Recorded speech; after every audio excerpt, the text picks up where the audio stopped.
God have mercy upon us. Next.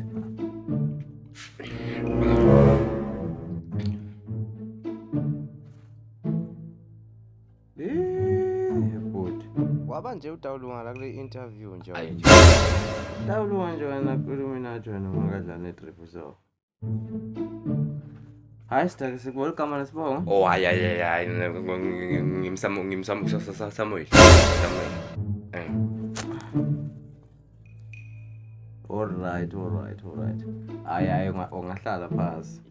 Awuhlala phansi. Yebo hlala Oh phansi. hayi.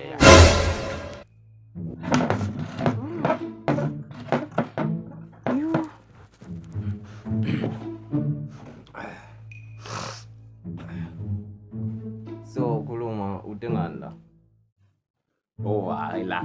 Yeah, Hayi lana ngicele lo baba kaSibiya uhlala kamakhelwane ngiyowela nginikede la nginedi lift ukuthi ngikhona kufika la bhuti. Awu madoda. yeah, but. Ngithi utengani la utowendani? Oh hayi. Solo ngizama ukubuta lokho mina chaza kona. Ngithi ngidofuna imali. Oh kuyabhetha.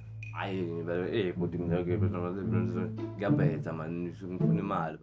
Kuyabhetha. Yeah, imali. but hayi sengifuna imali. Hayi. Angisita nje lapho. Yeah. Hayi ngiyakuzwa futhi. Okay, before ngutshela everything. Ngicela ngutshela umthetho yala. Mina ngathi uzudla imali lapho nokunto enjalo. First number 1 ngoba usale newcomer safika. Batakudla induku. Batakheva nje, batakwenda nje bakwendedele mfana, batakudla nje ayidlala. After 2 years utaenda sakusiniketha inkukhu. Asilethele inkukhu wena ngelanga uyabona? Yeah, okay bhuti. After 3 years. But. Bhuti after 3 years sesifuna umntwana wakho.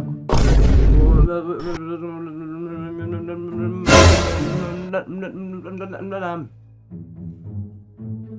Kanti untwana uyakudlalisa. Bhuti senza wena wrong bhuti. Senza wena wrong bhuti ngicela ngabuye ngibuye. Oh my God! Umachansana. Inhliziyo yami yakhala bangibona bedala bekhala lapha ethuneni benqwaba lapho khona ngibona babe ngithanda ngalali